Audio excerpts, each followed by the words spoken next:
Good afternoon, everyone. Welcome to this Battle of Ideas in Conversation.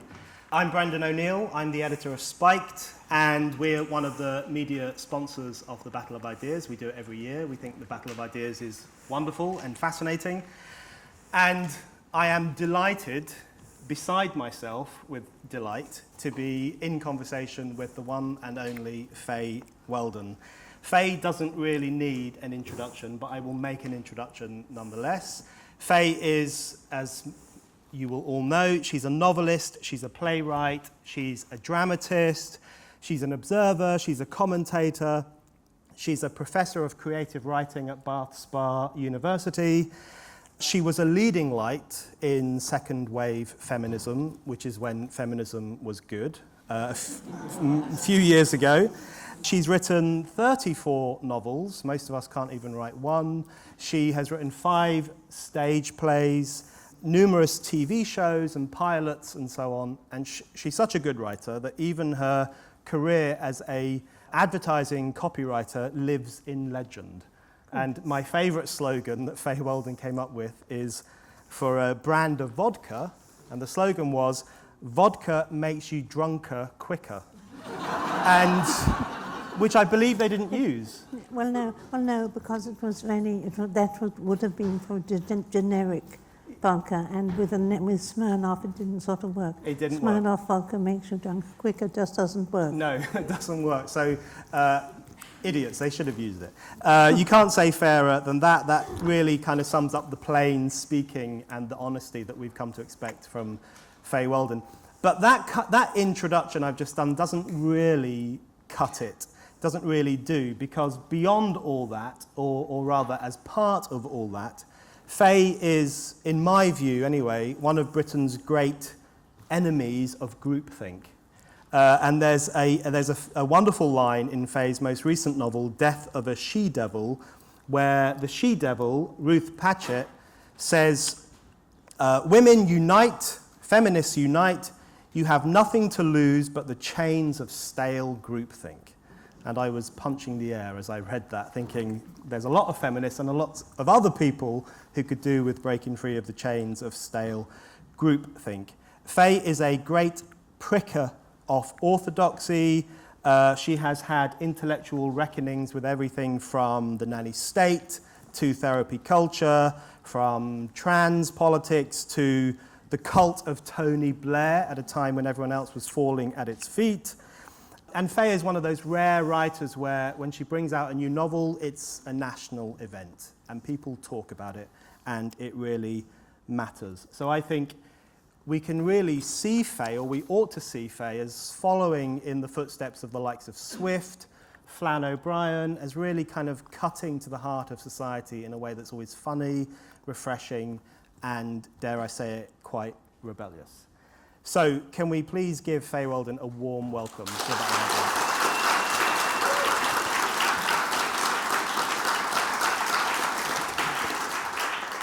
audience. Fay, I want to start by asking you a question about your latest novel, published earlier this year, Death of a She-Devil.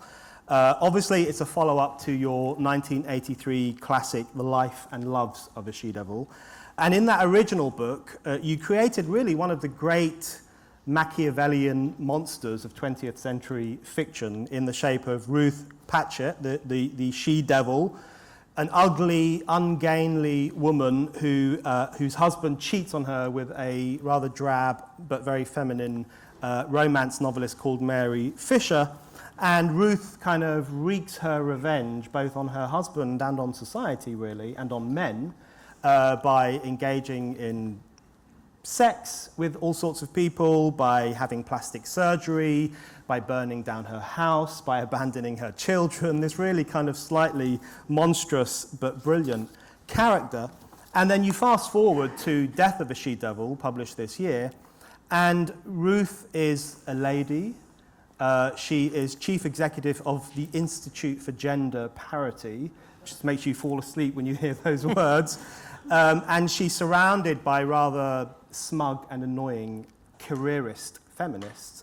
And she is also quite smug and annoying herself. So there's a wonderful line in the book where you say, she's the ultimate victim.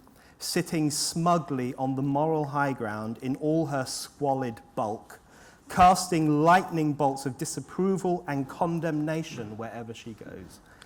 So this shift from a rather visceral, vengeful woman towards a lady who is smug and judgmental, I feel like you're trying to tell us something about the decline of feminism itself. Is that right? Well, I suppose that the revolution becomes the establishment after, well, Ibsen said it was every 16 years, I think, but it is quicker than that now. No, I know Ibsen probably said 25 years. I can't remember, frankly.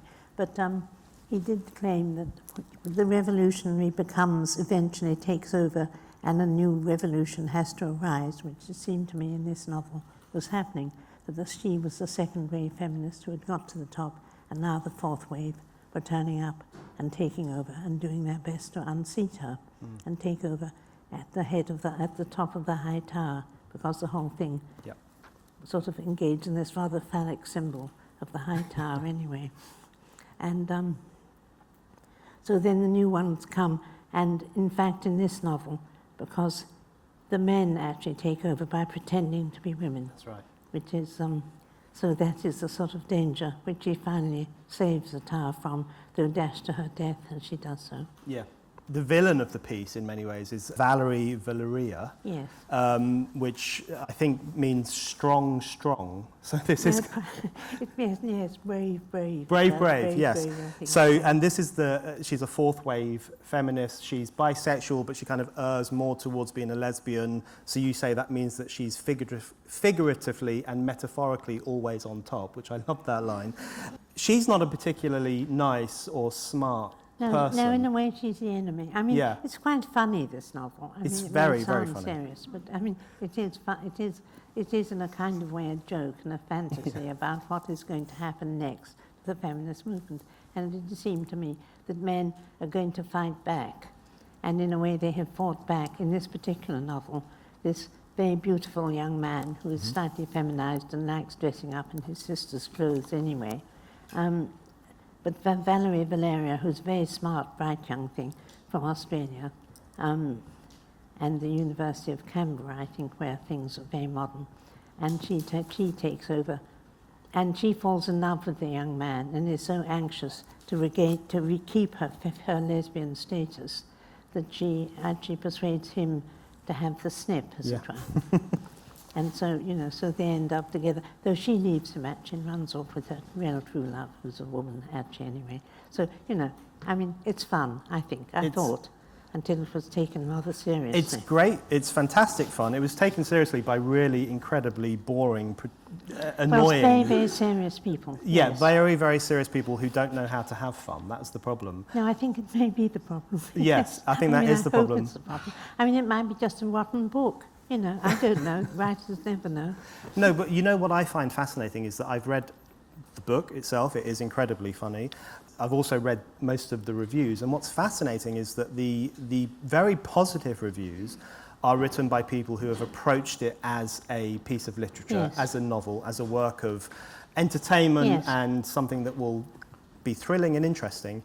The negative reviews have come from largely fourth wave feminists who find the novel incredibly confrontational because, as you've mentioned, some of the themes, one of the key themes which I wanted to ask you about, one of the things I think is most admirable about the work that you've been doing over the past 40 or 50 years is that you've chronicled the sex wars, but you've never really taken sides. And in fact, in recent years, you've argued that a few years ago in an interview, you said that the danger with feminism now is that it is diminishing men in the way that men used to diminish women. And that theme comes through really powerfully and wittily in this new novel. Yes, because my young man feels totally persecuted, because when he wants a job, the women get it for all kinds of reasons. Also because of his looks, oddly enough, that he finds himself persecuted because he's so pretty. Which is a sort of odd development, it seems to me, that somehow sort of there came a time when the poles changed and sort of male and female switched in some sort of way, and power sort of changed hands, so that the men lost it and the women gained it. Yeah, so this is the character of Tyler. Tyler is the she-devil's estranged grandson. Very handsome young man, 23 years old, can't get a job because women keep getting the jobs instead of him. And so his solution to those problems, and also because Valerie suggests it to him, is when Fay says he has the snip, you mean he doesn't have a vasectomy, he has a whole transgender snip. Yes, and it's only a rearrangement for men, really. Yeah. It's not actually chopping off anymore. But so the fascinating thing about that side of the novel, which has also caused controversy, because, I mean, one thing you do, I think largely unwittingly, I think these days being commonsensical is quite controversial, but I think one thing that you do largely unwittingly is to cause controversy. And this novel has unquestionably caused controversy, firstly because of its implication that women are now in the ascendancy and are treating men pretty badly, and also because of the implication through Tyler becoming Taylor. So Tyler has the gender confirmation, they call it now. We used to call it sex changes in the past. So Tyler has gender, reassignment. And so the implication I think you're making there is that one problematic aspect of trans politics is that we have a situation where men become women in order to gain influence over women's lives. Yes. No, so it is really in a way men fighting back against women in this sort of eternal gender war, in a way, which just goes on, which sort of this side wins, that side wins. At the moment, men are pretty down, but they're fighting back secretly, I think, in order to sort of win ascendancy again. But, I mean, it would be nice if they just balanced, obviously. Yeah. And perhaps one day they will. But, I mean, this sort of revolution has happened so quickly. It's been, 40 years, 50 years? And that, which society has changed unrecognisably. And one has sort of lived through it and been through it. And one hopes, kind of recorded it, though rather unwittingly, as one went along. But looking back, you can see that's what you were doing, really. And one only ever described what was in front of one, you know, or what came to you. So, you know, having gone on writing for quite a long time, I mean, what you saw changed, and you reflected what you saw, not what you wanted to see or you hoped you would see, but what you actually saw. Yes, absolutely. And so my question for you in relation to some of those themes that you address in the book, or which you satirize and milk for the humor in a fantastic way, is your general view that feminism has gone too far, or that it's gone in the wrong direction? Which way would you go with that? Well, it's changed and it has changed.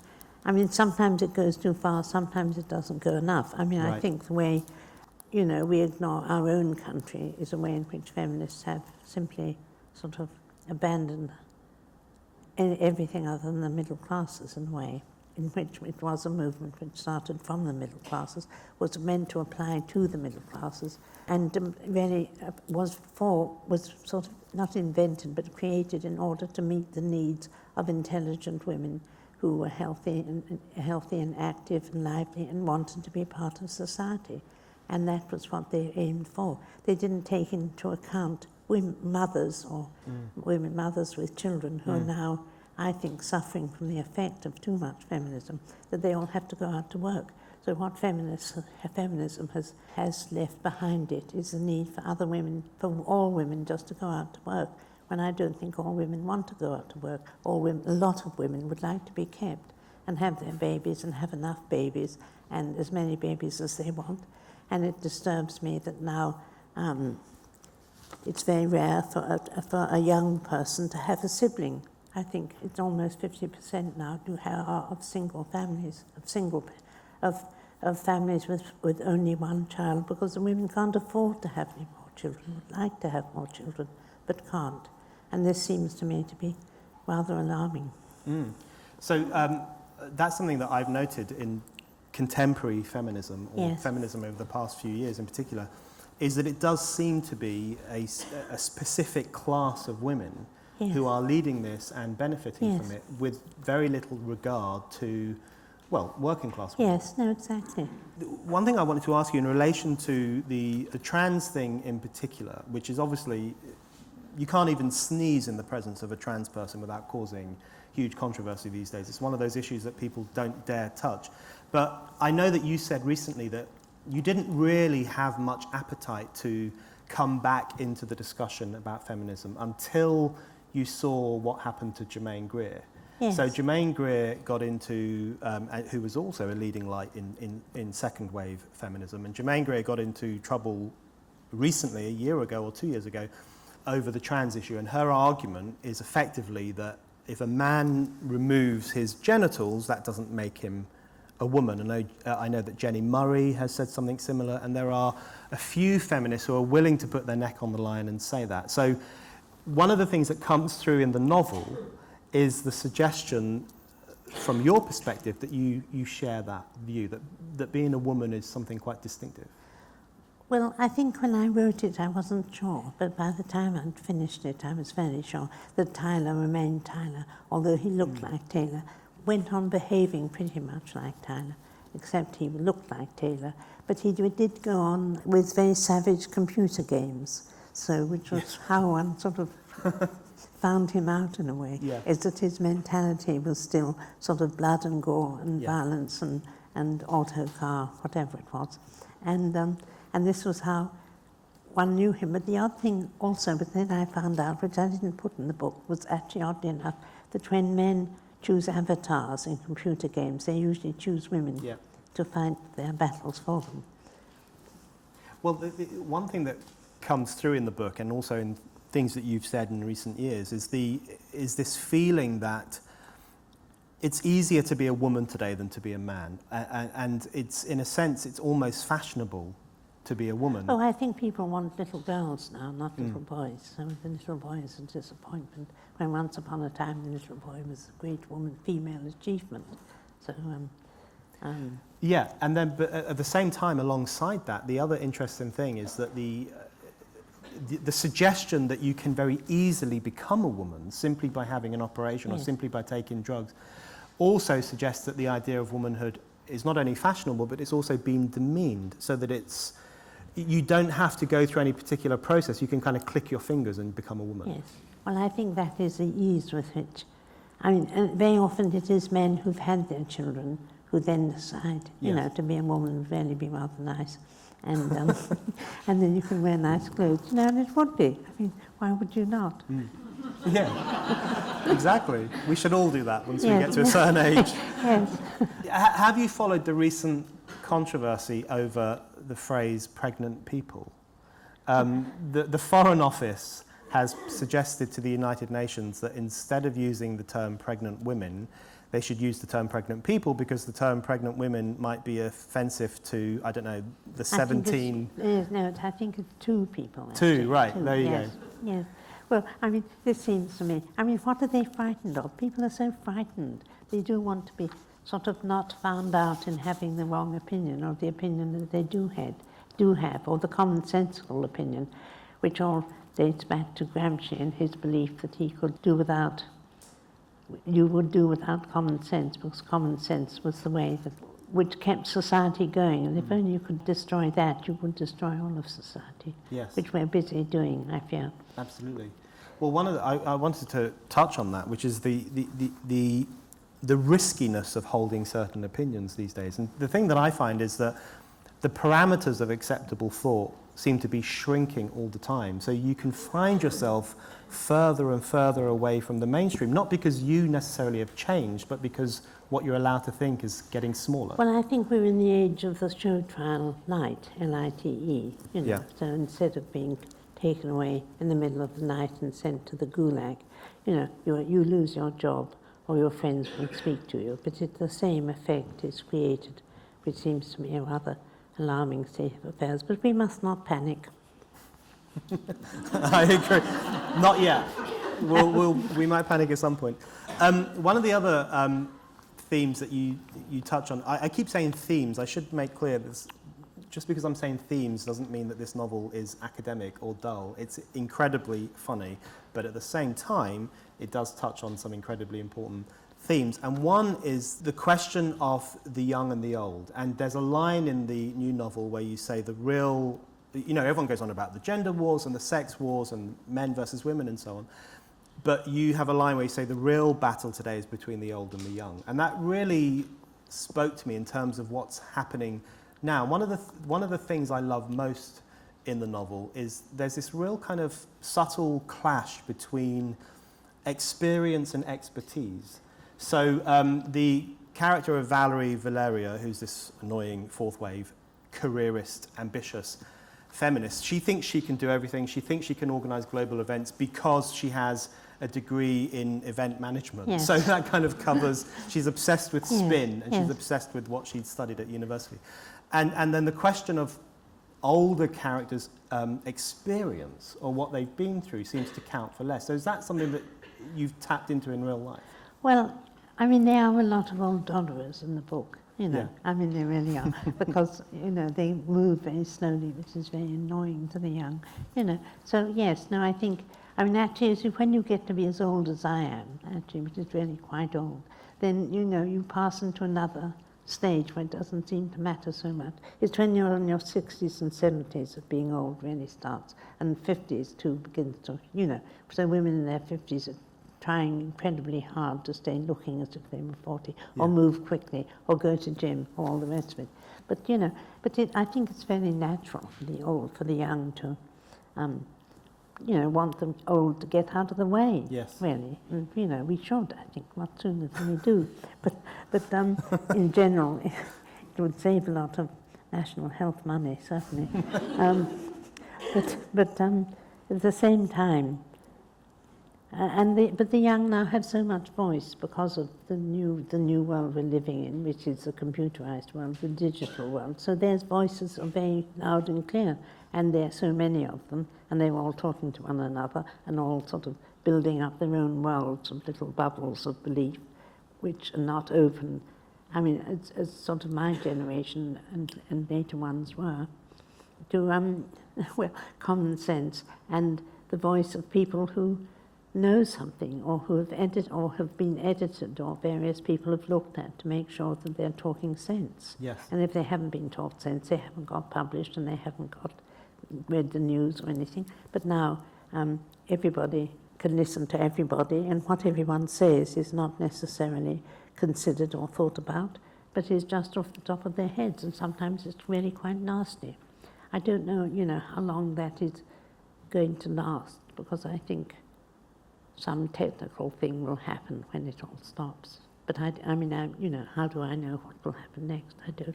But I mean, actually, when you do get older, you do begin to know the kind of thing that happens next, which is quite useful. Yes. And you do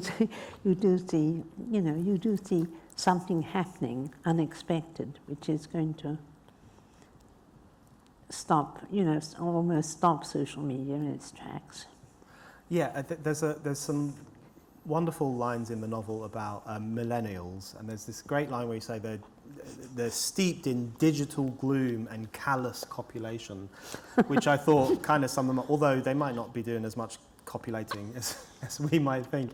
There's some great lines there, but I think the thing that kept coming to mind, because there is this sense in the novel and in what you've just said, that there is this aspiration among certain sections of young people that the old should just kind of move aside. Now, partly you can understand where they're coming from, Yes, but then when you look absolutely. at something like the Brexit discussion, where there's this open invitation for old people effectively to die off, Yes. so that we can then stay in the European Union, because that's Yes, what. it seems very So, odd how do you feel about those kind of public discussions?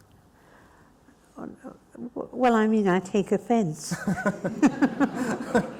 You know, but one is not really meant to, you know, one is in the business of not taking offence. You know, Yes. so, no, I mean, well, no, if there is any wisdom, it is the wisdom of experience, I think, rather than the wisdom of sort of recent thought. And again, the sense of, you know, what's going to happen next, and the millennial doesn't know, you know, can only hope what happens next. I mean, I'm not against all millennials particularly. It's very easy to, you know, to dismiss everyone as it's a millennial, because they're so inefficient, really, because they all work in teams and they don't understand sort of structure and this sort of thing. But, you know, one tries not to think it too much. and allow them some dignity and efficiency. Yes. Can I ask you where you stand on Brexit? Are Yes. you allowed to talk about this? Yes, no, well, of course one is allowed to talk about it, so I have to confess, I didn't actually vote because I was poorly at the time, Okay. but had I got there, I would have voted Brexit. Yes, that's what we like to hear. One thing...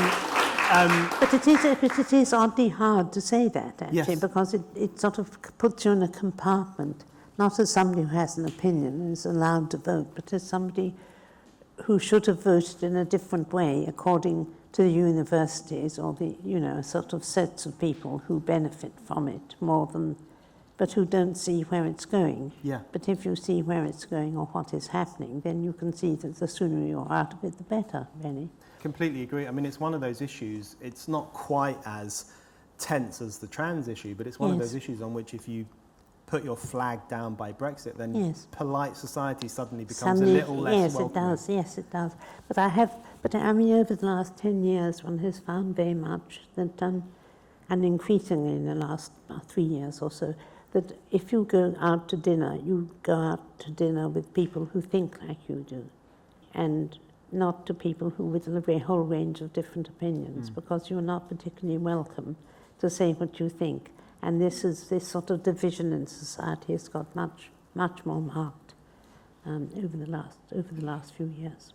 So just coming back to the feminism question, when you observe, there was an interview you did recently which I thought was very interesting, where you say, feminism has these successes and these victories and makes women's lives, or certain women's lives, better than they were previously. But then you lose a generation. Yes. You had that phrase where you said you lose a generation. So do you think that what's happened with fourth wave feminists in particular, and Valerie and some others in the novel are a good depiction of that, do you think that's a lost generation who think they are fighting for women, but in fact they're doing something slightly different? Yes, I think you're right.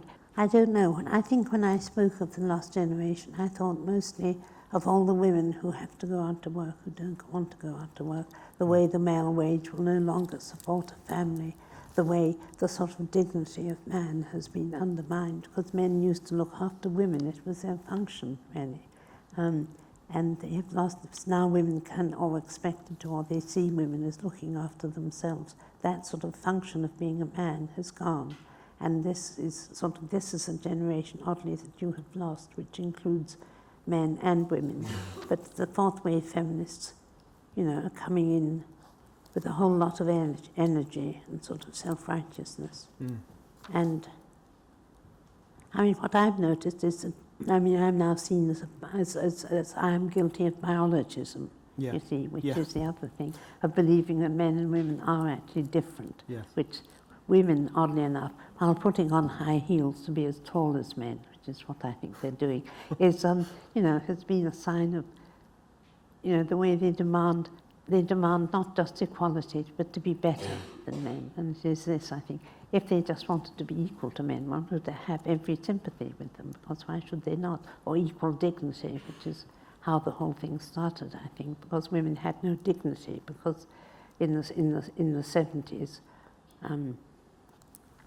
and they gained that, but then they sort of wanted more than that. They wanted to be acknowledged as being better or superior in some way, and to a large extent have managed to get that aim, achieve that. Yeah, I think that's absolutely right. And one thing that strikes me reading contemporary discussion and columns, and particularly things written by fourth wave and other feminists, is just the extent to which the phrase white men in particular has become this very casual term of abuse. And then there's old white men, which is just they are, the lowest of the low. Don't read them, don't read them, don't listen to them, get them out of institutions. Get them out of institutions. So I wonder, I guess one question I have in relation to second wave feminism, which I've always thought had some very positive components to it, was this kind of contemporary anti-men, particularly anti-old white men, is this modern attitude an inevitable consequence of second wave feminism? In other words, do you think second wave feminism was a mistake from the very beginning, or do you just think it lost the plot? No, it lost the plot. Right. I mean, it lost the plot in some ways, but didn't lose the plot in other ways. I mean, amazing things were achieved during this sort of, as you say, the second wave feminism, which brought women equality, you know. I mean, not equal wages, but then I've never thought that the sort of equal wages was actually ever going to be achievable, if only because women have periods for sort of, you know, which makes them inoperable for about 3 days a month, you know. So though that is probably not a wise thing to say, but I've said it. So sort of 3% less would seem to me to be reasonable, actually, to allow women actually to sort of survive in the working environment. But apart from that, you know, and all sorts of things were achieved, and equality of education and equality, and all these things are very important. So what were we saying? Well, the other thing that I was going to just come on to there is that you talk about the self-righteousness of a lot of these modern feminists, which I think is a very good way to describe them. But at the same time as they have this kind of self-righteousness, they also have this tendency to accentuate the vulnerability of women. Whereas I think second wave feminism was about accentuating the autonomy. Wanted autonomy and to be able, most of all, to earn and be dependent, and not to have to be dependent upon men.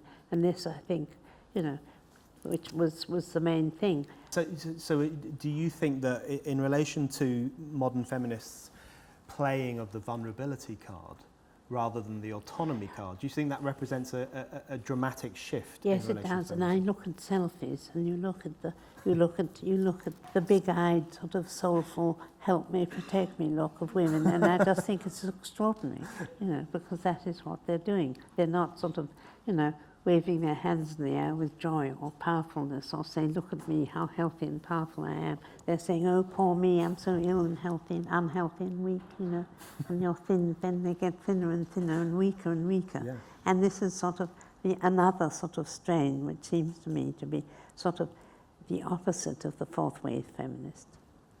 And so there's another thing growing up. I mean, you know, nothing is ever sort of static. Things change all the time. The selfie thing seems to me to prove this, the desire of women to be victims, which is very, very strong. But then, I mean, what women are born to, have evolved to do is so different from what men have evolved to do, which I think people forget. Women no longer seem to fall in love in the way that they did, which is probably very sensible. But you know, but it is a whole different sort of setup from certainly what I was brought up with, you know, where you got married and had children. That's what women did, and how you defined a woman was someone who had children. Is you know, nowadays you say it and you're reviled, really. Yeah. But yet I think this is what they are set up to do. Their bodies, their emotions, everything are set up in this way, have evolved to do this. Men have evolved in a separate way, which is, you know, to spread the gene, to spread the selfish gene, which always seemed to be a really good book. And so, you know, that's what they do, and they go on doing it. Women have sort of learned better, in a way. Men have not yet, which is why you end up with Weinstein. You know, men have simply not learned, have not learned to conquer, which women are training themselves to do, is to conquer the biology, which, you know, they resist, and I go on saying still exists. Yes. In relation to the point you make about the kind of cultivation of victimhood, or the search for victimhood, which I think is a real big problem today. One of the many things that you've been willing to challenge when other people haven't been so willing to challenge is therapy and the cult of therapy. Yes. And I think you might have slightly changed. Didn't you say recently that the one good thing about therapy is that it trains you to talk well, which makes you better on the radio?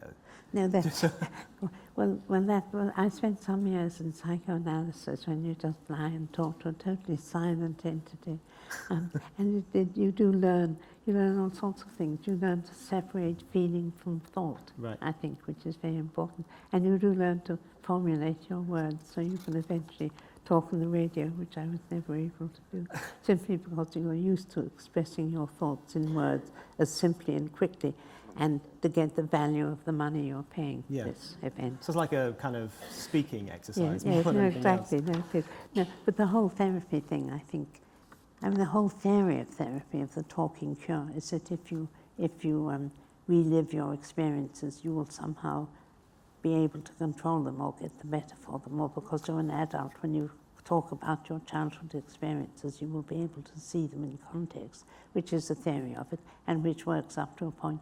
But I'm not sure that it does, because, if something terrible happens in a school, the therapists are brought in, and the children then have to replay their emotions and replay the whole thing. Whereas it seems to me that time is the natural healer, and more events will cover all the events, and they should be allowed to do that. So I took quite against therapy at one stage. Yeah, well, but I rather think that ferociously, but not anymore. Yes, but I think that kind of, again, that kind of commonsensical approach, which is that time is a better healer than wallowing in something that's happened to you. I wonder how you feel about the current spate of actresses and other people who are coming out to say that they were harassed and abused, because this seems to me to fall somewhat into the therapy remit, in the sense that people are revisiting experiences and in some senses, I think, misremembering them. Well, women always, if I take my own self for an example, one always misremembers. Yes. One thinks of things happened which didn't happen, hope things happened which didn't happen, or ashamed of things which happened and you wish hadn't. And, you have a whole range of sort of emotions and feelings which you talk about afterwards. So I don't think there's much. If we're talking about Weinstein, he's obviously just a horrible person, and extremely beastly in all sorts of ways. But in a way, not to have been approached by Weinstein becomes a failing. Yes. Actually, because you're too plain to have been approached by him, Exactly. And this again, really is what the whole thing started from. It's the difference between the plain woman and the pretty woman, which was the basis of She-Devil, really. Yeah. And it wasn't so much necessarily about jealousy as about envy. Yeah. That my Ruth just wanted to be loved by men, or to be attractive to men, and knew that she wasn't, and so went to all the plastic surgery and and these terrible things in order to achieve the beauty which she thought would lead to being fancied by men, which it didn't. Yes. In the end. So I was thinking of the she-devil, Ruth Patchett, in relation to some of these discussions, because when you read the kind of, it's very fashionable now to churn out these columns saying, I've been harassed, I get whistled at. And there is an element of boasting. It's like, I can't even walk to the tube station without 50 men whistling at me. And that's that kind of showing off. Yes, no, it is a sort of showing off. Well, in the past, one would just keep quiet. Yeah. In relation to the plastic surgery question in the first book, Life and Loves of a She-Devil, not your first book, but the first one in this, in the Ruth Patchett series, there's a great line in that original novel where it says something, she says something like, I'm not a revolutionary, all I can work on is my body. And so then she kind of has plastic surgery and manifests herself in a particular way, so that she eventually ends up as Mary Fisher, who is the romance novelist who stole her husband. So I thought that line kind of has stayed with me over the years, or that theme has stayed with me over the years, because it seems to me that the more that politics shrinks, and not only feminism, but politics more broadly, the more people become obsessed with the body and the self and changing gender or changing their look and so on. Yes, one just wishes they had other things to think about, really, that this preoccupation, with one's looks is not a waste of time, but it is a diversion. And do you think the trans issue falls into that? Because, as we were saying earlier, one of the things that is touched on very well in the novel published this year is, firstly, the idea that it's preferable in many ways to be a woman than a man now. So transgenderism becomes an inviting option.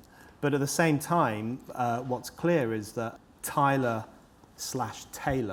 sees himself as the only thing in which he can work on, because there's nothing else for him to Yes, think well, about. he's not very bright, you see. Yeah. That's the thing about him. Really. Which is a shame. And I think, I think a lot of it has a lot to do with people's temperaments, what people think about, what they want to think about. Thinking about politics, although probably everybody here does it a lot, is very rare in the general population, actually. Yes, well, I've got a couple of questions on politics, and Yeah. then I am going to come out to the audience in about 5 minutes, so if anyone's got questions, please note them down now. A couple of things I wanted to ask you about politics. The first is, alongside all the novels and plays and so on that we mentioned earlier, you've also written about politics, sometimes very controversially, and I remember you were once accused of calling Tony Blair a big girl's blouse, which I don't think you actually did. No, I didn't do it. The Mail did it. The or Mail somebody did. else did it. But yeah, they Or the misinterpreted Express. Yes, what you and they said, Fay Weldon says rape okay. I Yeah. don't forget that headline. Yeah, they've done some bad headlines. But you did say, I think, that one of the problems with Blair's Babes, which was the new intake of female MPs in 1997, is that they all fell in love with Blair in this under his spell in this rather pathetic Well, way. it was yes. I think it was it was in Harper, an American magazine, and I said who cares wins, which was Yes, was the that's right. seemed to me that was the heading under which he was operating. That was after St. Diana's funeral, Yeah. which was another. When you had to be seen to care, you had to be seen to have female characteristics, Yeah. which he did in a way, and that sort of got run into great trouble. Yes, of course, as these things do. Yeah. But do you think that that kind of who cares wins, that kind of big girls blouse politics, I like that phrase even if you didn't Yes, actually say it. yes. Do you think that's continued through to today, or do you think it's been... Oh yes, no, Yeah. completely. No, it has. I mean, the Conservative Party is just, is trying to outdo everyone else in caring, because somebody once had called it the nasty party. So it's spent its time trying not to be, but not succeeding noticeably.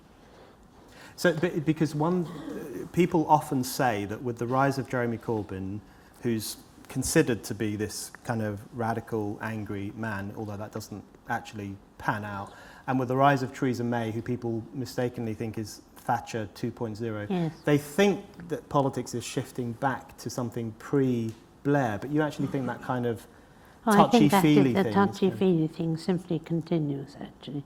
And the desire to be nice is, unless you're on Facebook and control people, when your whole thing is to be as nasty as possible, partly probably because you're not allowed to give voice to your unpleasant feelings. So you do it anonymously and nastily, even more nastily than you would anyway. I mean, I'm a great believer in if you sort of try and squash some part of a person down, the other bit sort of simply rises up. It's like a balloon, and you squash it there and it comes out there. Really. Yeah, so when you were talking earlier about the kind of show trial light climate that we find ourselves in, that gives rise to an uglier form of public debate. Yes. Yeah. The last thing I wanted to ask you before I see if the audience has any questions is about climate change, because I was absolutely delighted to discover in Death of the She-Devil, published this year, that the She-Devil, Ruth Patchett, is a climate change denier. And she has this wonderful line where she says something like, oh, I think the sun is probably responsible because the sun is very large and hot and people are quite small and not particularly hot. And I thought, again, you come back to the common sense. I know it's very risky and dangerous to be commonsensical these days, but that did strike me as quite commonsensical. So I guess my question is, in telling us that the she-devil, Ruth Patchett, is a climate change denier, are you outing yourself as a climate change denier or a climate change skeptic? I'm not a total skeptic. No, I think, things are changing, but why it is changing seems to be a different matter. Right. And a whole lot of people make a whole lot of money saying it is our fault, when actually I suspect what is going on in the sun is probably more important. And that when we all go out and we scrape in our little things into the bin for the council to take 3 weeks later or something in the hot, hot sun, what we're doing is placating the gods of the weather. Yeah. You know, we're just worshipping the weather gods. That's right. Really, it's the same desire to worship which we all have, Yeah. which the EU has been trying to iron out of us so long, so carefully that you know. So I don't deny there is climate change. But I don't really know enough about it, and all the scientists certainly seem to be against it. But I somehow doubt, as she says, that this great big enormous boiling nuclear power thing we have up there is going to take much notice of a bit of oil being burnt down here. That's right. But I don't know. There's also a great bit in the novel where the she-devil refuses to partake in recycling precisely because she thinks it is that kind of modern-day form of religious hysteria, in essence. So she's still a very admirable character, despite... Well, she's still battling on, yes. She's battling on, She's despite battling on. having become smug and in her squalid bulk. Well, it depends who's looking at her. Yes. You know, it really does, as everybody is, really. Yeah. Okay, so I'm going to see if the audience has any questions. Do you have any advice for young people, and especially young women nowadays, who really don't identify with the current feminist movement? I just think they have to talk about it and be brave enough, which is not easy, to say what they think or what they feel or what their experience is. And with any luck, they will find enough. I mean, if one person speaks out, a lot of other people will, but it just takes one person to be brave enough, and then others will follow.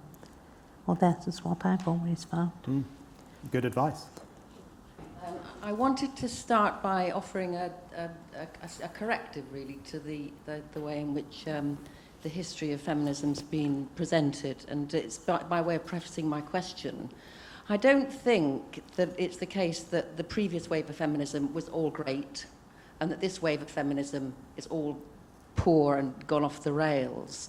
I'd like to just propose, or indeed reflect on memories, really, as I'm old enough to reflect on memories, that the previous wave of feminism was always fractured by different groups and fiercely contested debates, and there was always a grouping that was anti-men, anti-male separatist, and then other groupings that were prepared to work with groups of men, groups of people from different classes.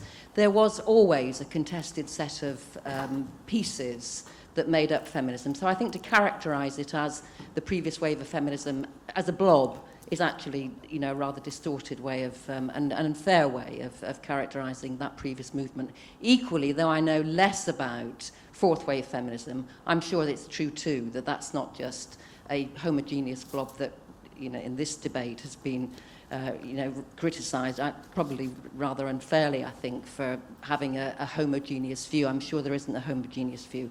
But the question I wanted to actually raise is that what I think did unite that previous wave of feminism was a desire for independence, and an independence from not only from various state and legal constraints, but also from the breadwinner concept and the breadwinner constraint upon women's activity, which brings me to the heart of my question, which is the point that you've reflected on yourself about women and biology. That early wave of feminism was about escaping biology. I think that did unite the various groups. It was about escaping the reality of biological constraint, and contraception and abortion were major parts of that, but also about the ideological constraints of the breadwinner control over women. And I'd like you to reflect some more on the point that you referred to in the course of your presentation today, or the answer to the questions, is that you are now seen as a biologist.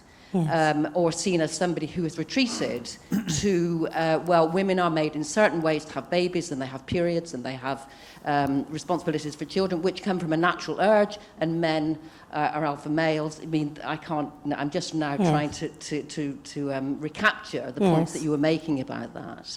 And that, of course, is the core of how people then have challenged, really, and how they see your views, because that, of course, was fundamental to the last wave of feminism, to escape that. Yes.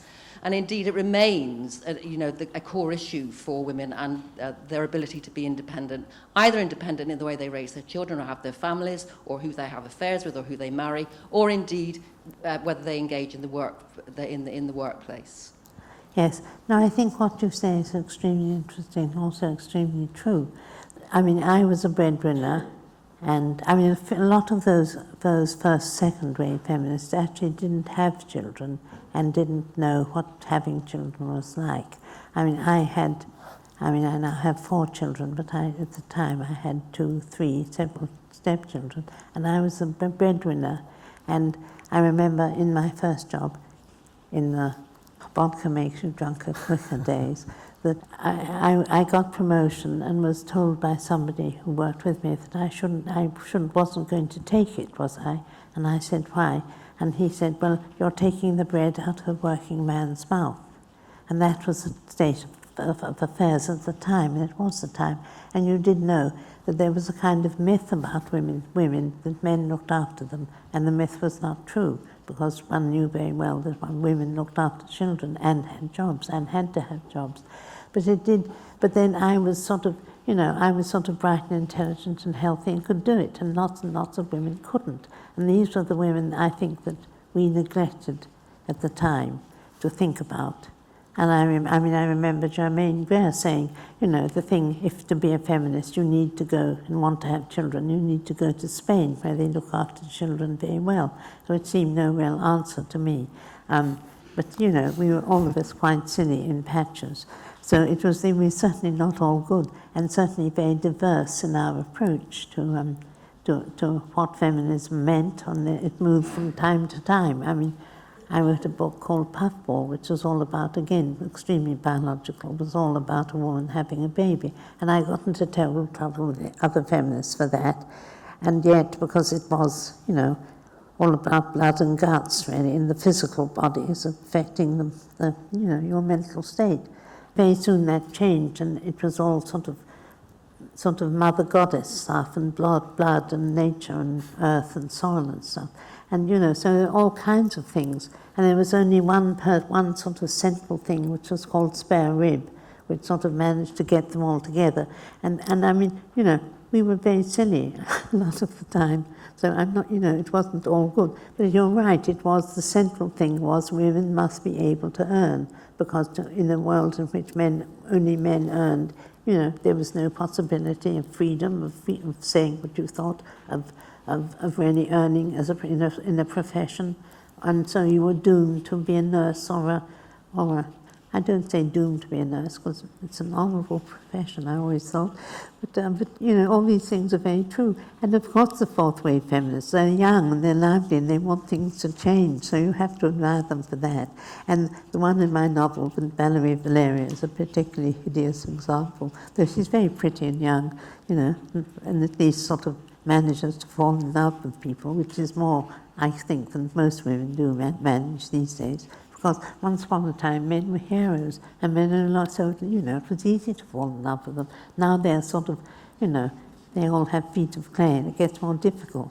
But, so I agree with you, which is rather wandering from the point of your question. Just following on from that question, I mean, the way I've always understood the first 2 waves of feminism, and unquestionably they are complicated and there are different factions and different groups, but the first wave is about the right of women to vote and to engage in politics on an equal footing with men, and then the second wave is, as you say, is really about the right to earn. Yes. And to work and to go into the workplace.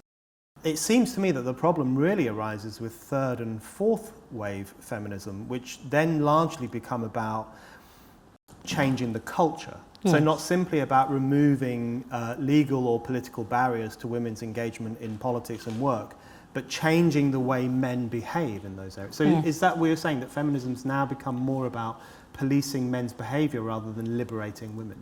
Yes, it has. Yes, it has. As if, having men as the enemy was the main important thing, which would sort of focus everything and everybody, just a dislike of men, or disapproval of men, or desire, as you say, to change men's habits, which has worked to a certain extent, actually. So, Yeah. so in so a bad my way? no, in a good, no, not in a good way. Okay. So my sons, look after their children as well as the mothers do. In the sort of, in the general humanity area, they're doing pretty well, I think. Yeah. And as a result of female pressure too, but it can go too far and extend. So when it's healthy, it works. When it's not healthy, it becomes condemnation and a real sort of upset for men. So when you were saying earlier that you can foresee a situation where men will fight back, Yes. How do you see that coming about? Dressing up as women. Right. And saying we're women, and the women saying you have a right to, yes, you are a woman because you say you're a woman. It seems to me to be a bit dangerous. Yes, it seems to me to be very dangerous. I just wondered if you could say something more about women versus men, I suppose. But the main question is vulnerability now the form of power? Because that's what it seems to me. So even when you look at even all of these discussions, the Weinstein discussions and everything, what's promoted is an idea of women as particularly vulnerable. But in the discussion that we had earlier on today, it's actually very few women, it's the powerful women mostly that are promoting a narrative of vulnerability and asking for power in relation to that vulnerability. So is vulnerability the form that power is kind of taking today, and how does that fit in with the male-female narrative? Well, I think that's very interesting to what degree it is about power and to what degree it is about sex. I think when women really gained most power in the 80s, when with contraception, before that sex and procreation was very firmly linked together. Since then, procreation and sex have had very little to do with each other. And women, basically evolutionary, like powerful men of high status, and men tend to like pretty women. And this is sort of what, how evolution has sort of evolved. Well, I do think we're fighting that back. And if you look at somewhere like Hollywood, which, is a sort of focusing of everything, you get incredibly powerful people and incredibly beautiful women, and all sorts of surprising things are going to happen. I don't know if that answers your question. It probably doesn't. I think the question also taps into what you were talking about earlier, and which you talked about 20 years ago, which is the who cares wins, and the way in which power often manifests itself as anti-power or vulnerable or touchy-feely, therapeutic. And so, but that's not necessarily just women, is it? That's also can be opposed as adopted by men. Yes. I think in general, there are nice men and nice women, and nasty men and nasty women. Yeah. And, I'm not sure that gender has all that much. It expresses itself through gender, but I think the personality of the person is probably what we need to think about more, actually, than their gender at all. Yes, that's a good point. And, of course, one of the striking things today is that the people who claim to be the most caring and touchy-feely are also the ones who will most viciously clamp down on you if you say anything they disagree with. You spoke earlier very briefly about the backlash against older people following the Brexit referendum. What do you think is happening now? Is there a change in attitudes to older people, or have young people always thought that old people were dreadful racist bigots, but now they're not afraid to say so, when they're afraid to say so many other things and are afraid to offend so many other people? What do you think has happened? Have attitudes changed? I think we're just so many of us now that the world is rather crowded, and if some of us would just get off, the others would have a bit of room to expand. That I think has changed. The idea that the old have wisdom has not, it's just not there anymore. You don't worship your ancestors. You just think they're a lot of old fuddy-duddies. But why do you think they've changed? They have changed, haven't they? Oh, I think they have, yeah. Yes. I think we're witnessing an incredible dehumanization of old people. Yes. You can really see it with the kind of the sacralization of the youth vote by Jeremy Corbyn and Yes. others, where there's this idea now that if a young person votes for you, that's morally more Superior, worthy and yes. superior than if Yes. an old person votes for you. And so, but as you were saying earlier, I think it's really come to light through the Brexit discussion, Yes. where there is this wish that people would just hurry off the planet and Yes. leave it to the clever, university-educated Yes. younger people. There's a great bit in Death of a She-Devil where Valerie, the annoying feminist, someone says to her, "What's your attitude to humane killing of, people who are past it?" And she says, "My attitude is Australian, get on with it," which I think kind of sums up her slightly. Which is rather like the rabbits of Australia. Yes, which that's was, right. Any other questions? Hi there. I think one of my favourite novels of yours is probably The Spa Decameron, which kind of Yes. is this wonderfully astute update of the Boccaccio text, which kind of captures Yes. some of the kind of carnival of human life, which Yes. sort of strikes me, it was an appalling act of cultural appropriation on the basis you're not Italian or medieval, No, it is true. but in the way in which you sort of aim to try and capture a sort of a wide scope of kind of female experience, a kind of very distinctly kind of female Yes. experience across a range of things, which Yes. obviously a lot of people now would say that there's that sort of sense of writing something outside of yourself about people's experiences that you have no ownership of or experience of is very much dismissing them. So I'm kind of interested if there's anything that you've ever shied away from as a writer, sort of thinking I don't feel like I can write about that experience, or whether that's sort of something that you take as a challenge as a writer. Well, I'm very careful not to write about my children, and husbands can be a bit tricky. So one does shy away from things which affect one too personally, or which people one knows will write. I mean, occasionally one sort of writes about one's friends, and they have a sort of uncanny understanding of the book they're in, but they always get the wrong person, which is very interesting, which is illuminating really, because other people see themselves so differently from the way you do that no holds barred on the whole, so you're quite safe. And you usually say, if you say all the men are terribly good in bed and all the women are very beautiful, they then don't sue you. And in relation to the issue of cultural appropriation, which is the latest politically correct fad, which is this idea that if you wear the clothes or adopt the culture or write about the experience of someone from a different culture, then you're stealing something.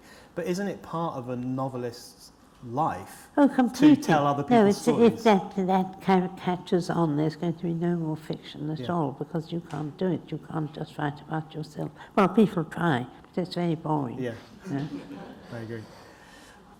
It's kind of following up on the writing question, because earlier you talked about writing about what's in front of you, and you tell a particular truth about the world in that. But as you said, it can get you into a bit of trouble, and I wondered if you had anything to say about the threat from the show trial lightness that we're now experiencing to literature, to writing, trigger warnings being slapped onto books, that sort of thing. So has it got better for writers, or has it got worse? It's got much, much worse, because you can't really speak the truth, and have a publisher publish you. I mean, if you're me, you can sort of get away with it sometimes. But if you're starting out, publishers won't publish anything that will cause trouble or cause offence, so the whole sort of field of fiction is closing down, is tightening, rather as it did in Russia once upon a time, I fear. That it is. I mean, they don't notice it particularly. I mean, I teach students, and but mostly, since they're on the whole quite young, they tend to be writing about family matters or domestic matters, not always at all, and some of them are very, very good. But somebody was writing about hitchhiking in New Zealand and was trying to say that somebody was a Maori, and they got into great trouble. I mean, they didn't get into trouble, but they didn't know how to suggest that this person was a Maori without actually saying so. And it seemed to me very strange to come up as a sort of problem that they had. But they did have a problem with it. So you you know, you certainly can't write about or have a Muslim villain. You can only have a white right-wing villain. Yeah. And it's, you know, that's been going on for a long time. But it has to come now down into fiction, I think, and it's really quite what people think about or what people interest them. They don't really want to write about because it will get them into trouble. But mostly really because their friends won't speak to them if they don't toe the sort of politically correct line. And I think this is why I was saying the thing to do is to talk about it, and then you'll find you have far more friends than you thought you did. Yeah, so I think that's one of the really important points you made earlier, was that, you know, people aren't being shipped off to the gulag now, but what happens is that you will be subtly defriended, Yes. cast aside, fewer opportunities to express yourself in public, and it's those kind of subtle signals that really have a deadening impact on political discussion, but even worse in many ways is on the imagination of literature. Yes, I mean, this book I haven't been able to sell in America, although, you know, for the first time, simply because I think, you know, they don't want trouble. Yes. Or conversation, or I think that's right. or loss of sales because somebody has damned it. There was a wonderful review of it in the Irish Times, Yes. and the reviewer, whose name I forget now, Anne Kennedy, I think. Yes. She makes the point that some of the reviews that she had seen so far, particularly by the kind of fourth wave feminists, were just incredibly shallow. Yes. And obviously had no understanding of either your literary achievements or the kind of climate that we find ourselves in. So I wouldn't be surprised if that was the case in the American, where these things are often worse than they are here.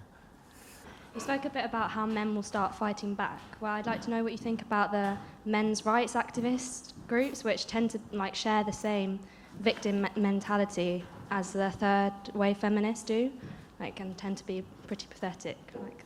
I didn't quite get that. In fact, I was going to ask you a similar question. The question is, you talk about men potentially fighting back against current trends, but what do you think about men's rights activists? Aren't they just as victim-orientated and pathetic as modern-day feminists? Yes, no, indeed. I mean, I understand the men who are sort of trying to get their children back, because little boys sort of get to the heart in the same way that, you know, as if they were mothers, so they tend to be behaving like mothers, I think. Do you think there's a role for a men's movement, or do you think is that over-genderfying a problem that's already got too much gender involved in it as it is? Depends how many members it would get, I think. I'd like to see some more men's books, sort of written in about gender, as it were. Right. So they have their own fiction, they can fight back, and I think, you know, they ought to, actually, to give us a sense of proportion again. So, you know, so we do seem to be a sort of a unit, as a community, as a country, rather than this sort of torn and riven thing that we are at the moment. Well, the one thing that worries me in relation to this stuff is, imagine being a boy growing up now, because every cultural trend and political trend is girls can do this, girls can achieve, every girl can, girls have all the power. And every teacher is a girl. Yes. And since the mothers are out at work, the teachers have enormous power, and they're all women. And, you know, this, I think, makes a great difference to little boys now, actually. So they'll grow up like Tyler. No, they will. Well, he did. This is and he was brought up in a very feminist society, and he was the only boy amongst a whole lot of women, and so he sort of felt it. And they weren't very nice women either. Yeah, that's true. Funny, but not nice. Hello. I haven't had the pleasure of reading your book yet, but I wanted to pick up on something that Brendan said about a review you'd had, which said that some of the reviewers were rather shallow in their response to your book. Well, they just said, don't read it, it's boring. But I wanted to ask you whether you think that nowadays people are rather tin-eared when it comes to reading literature. They can't actually accept the idea that literature is there to caricature, to satirize, to use irony as a way of exploring deeper truths about things. And I wanted to ask you whether you think that satire is actually dead at the moment. I think it is pretty dead. I mean, comedy, BBC comedy is totally sort of dead to sound, to anything. And yes, it is. So it's very difficult at the moment. But if you look at what the children are taught in the way of poetry, or, you know, it's all this feeling, and so it's bound to sort of end up in a sea of welter of emotion, really, everything, rather than sort of, you know, acute thought or intelligence, really, because, you know, it's sort of dangerous. I think one of the problems, which is reflected in some of the, I mean, we should point out that the book has had a very good reception from people who actually know about writing and fiction. Yes. But one thing that's become quite clear, I think, as I was saying earlier, Fay's one of those rare writers where when she publishes a book, it becomes something of a national event and it causes a huge amount of discussion. And I think some of the reviews really showed that, as this person is suggesting, that people now approach literature in a very rigid political way. So does it have the right message rather than, is it entertaining me, is it interesting? Well, it's very, I mean, you know, everybody wants to have to be confirmed in their opinions, and, you know, so that's what they expect to happen now. I mean, I find it myself quite difficult to read things which I disapprove of. So one is not the only person, you know. So I think, you know, one must assume some guilt oneself for, you know, falling into the trap of various traps which other people are falling into, we think, you know. But it's the thing, as you're saying, I mean, satire is an incredibly risky business now. I mean, you will get into trouble, which is why I was saying earlier that I consider Fay to follow in the footsteps of Swift and Flann O'Brien and others, because the great thing about satire has always been that it has provoked. Yes. Whereas now, as you mentioned BBC comedy and other things like that seem to be very much about stroking people's prejudices rather than confronting them, confronting their prejudices. Yes, which is why we find it so terrible that other people rather like it. Yeah, they laugh in because enormous it quantity. confirms everything they believe. Think. Yes. I was very interested to hear you used to be an advertising copywriter. That's something which I have the dubious honour of doing myself. And I was wondering what you think about the kind of renewed attempts to censor modern advertising. Everything from TfL's ability to censor anything they consider to be discriminatory or, you know, encourage gender stereotypes. And to me, that seems to have the implicit idea that women are kind of blushing violets and can't handle images that, you know, is anything which isn't.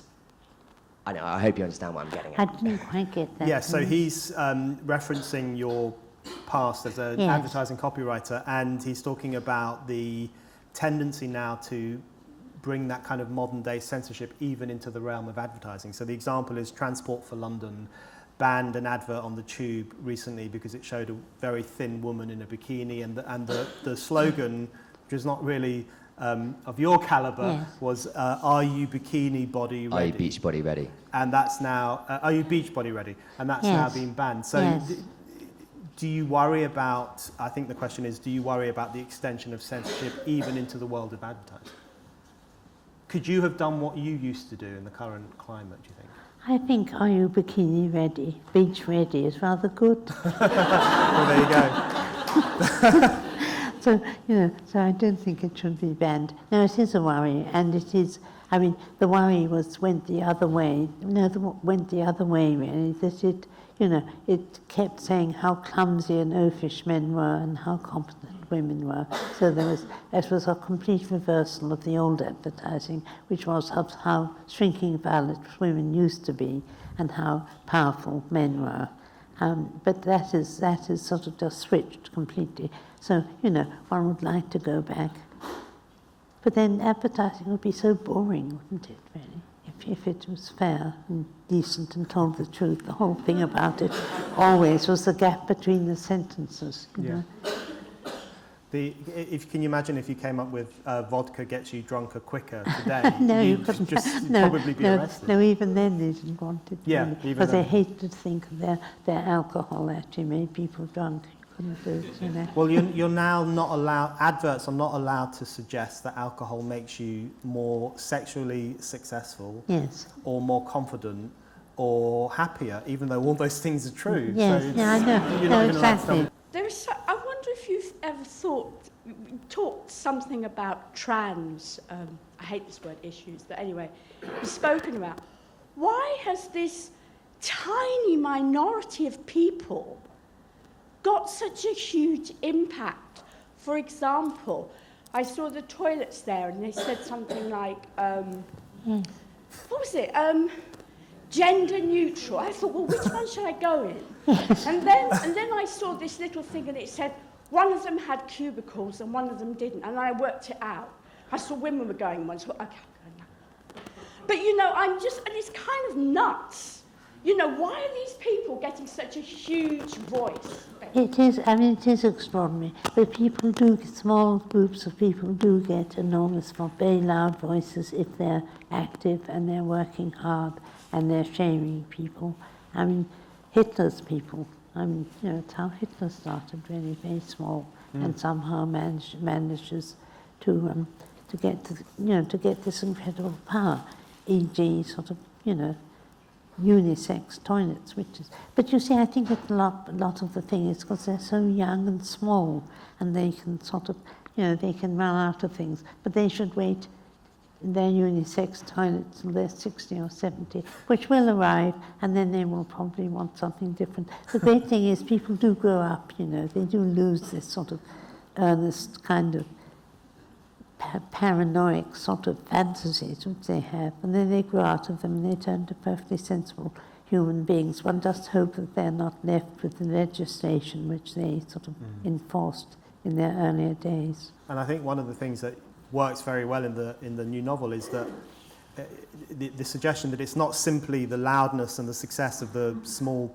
groups of people's voices themselves, but also the culture into which that's happening. So the example in Death of a She-Devil is the fact that in a culture in which women seem to be more valued than men, or men are very downgraded, you can easily see where the attraction, because the vast majority of trans situations is men to women, and you can see how that becomes an attractive option. Well, it is certainly the easiest option. I think women to men is much more painful and difficult, and, you know, is very often male, actually, more often than the male to female is. Has the critical reaction made you miserable? You said don't panic, and I wondered whether one of your last messages could be to give us some hope. Have you had a miserable 20 years because of everybody hating you, or No, have you enjoyed it? It lasts about 2 days, actually, and then, you know, something else happens and something, you have to do something so you recover. No, this is not easy. I mean, you know, you do suffer from it, and sort of, you know, to be sort of publicly demoted is not pleasant. So yes, one can get quite miserable. But I learned very early on the thing to do when you got reviews was to get out of bed, answer the post, read all these terrible reviews, and go back to bed for a day. And then when you woke up in the morning, it was in the past, and you just got on with your life, you know, because one does react. There were never many horrible reviews until actually this book. Yeah, and you really all, if you haven't already, you must read this novel, and you will see that you will hopefully see that the response to it has been driven by that angry. And there were some very reading. good reviews. I mean, you know, they really were perfectly good by normal people. You know. That's right, by normal people. We like those people. And mostly we're talking about The Guardian, actually. Yes. Yeah, the Guardian review is not good, but the person who read that is really incredibly boring and has no humour in any fibre of her body. Right, one more question, I think. I think if I were to sum up what I've taken out of this discussion, I'd sort of leave the room thinking that the battle for feminism has been won, and there isn't any gender disparity, which I don't think is true. I mean, I look at my workplace, and I can see quite obviously that the majority of the managers, the senior managers, are middle-class white males. There is gender disparity. When I look at the statistics that come out about gender pay, there's gender disparity. So I don't know, I maybe misread the views that have been shared perhaps by a lot of the audience and perhaps yourself, that your experience of life has taught you that actually there isn't a battle to fight anymore, it's perhaps gone the other way, perhaps from the story that you've written in the latest book. But I just don't see it in the world that I live in and what I see on the news and what I hear. So I was wondering what your response was, and equally yours, Brendan, because I think you've kind of shared a similar view. I'm not sure in terms of the way the questions have been asked. It's always a man who asks that question. Fay. Well, maybe better reply to it. I don't quite understand what the question was. The question was that, you know, we are talking and other people are talking about the success of feminism and the diminishing of men. But he's suggesting that in workplaces, including his workplace, men still run things, men still control things. So are we exaggerating the extent to which men get a raw deal now, do you think? Probably. But see, my view is that the most significant factor, and the thing that actually Fay taps into incredibly well, both in this novel but also in other things that she's written, not just fiction but commentary, is that there's been a very significant cultural shift. So, you know, that kind of stuff may take a while to trickle through to workplaces, particularly boards and so on, which tend to have slightly older people in them. But there has been a cultural shift in the sense that you get a general sense now that being a woman is cool and interesting and dynamic, and being a man is you have to constantly correct yourself and re-educate yourself and check your privilege and control your instincts. So I think the significant thing really is the cultural shift in the way in which the sex is now talked about. Yes. I mean, have you noticed any sort of improvement in the way men relate to women? So I think generally there's a more self-awareness about the issues that women face, particularly in the workplace. And there's perhaps more of a sense of people that I work with, even my generation, possibly slightly older than some of the millennials coming up, that we have a sensitivity to the fact that we should be aware of that, we should be trying to drive more equality through. And I think there is unconscious bias. You know, I see it in the way sometimes I think, or the people that I work with. So there's more sensitivity and more self-awareness about it. I don't think it's being completely counteracted though. Just if you look at the experience, perhaps most people find in their own workplaces, that senior managers, middle managers are still predominantly male. Depends on the industry you work in, but predominantly male and predominantly from a white middle class background, certainly in the places I work in. Yes. Well, at least some improvement has been achieved. Yeah. See, I don't buy that, I have to say. I have to be honest. There's the kind of thing I think Fay talks about very well, and other commonsensical feminists do as well. It's not simply the argument that women have taken over, but there has been a process of feminisation. And I think that's the kind of thing Fay was talking about when she was writing about New Labour 20 years ago, which is this, the feminisation of politics doesn't necessarily have to be led by women, and often it isn't, but it's men start to adopt some of those cultural ideas. Well, I certainly always found that sort of in interviews, that if the interviewer was a man, that if I sort of criticised feminism, they were the most feminists of all. They became instantly very feminist. I find that. There's no one more critical of white men than white men. Yes. And in fact, it's the new way of boasting about how aware and connected you are, as we're saying, checking your own white male privilege. Yes. Right, we've run out of time.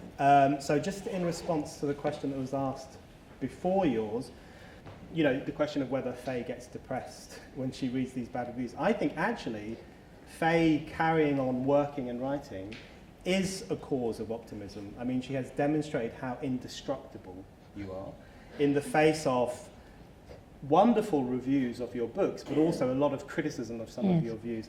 And I met a friend of mine earlier on my way here, and he said, tell Fay that my mum, who's 70, you always give her reason to be optimistic because you're so indestructible. So I would like us to thank Fay for being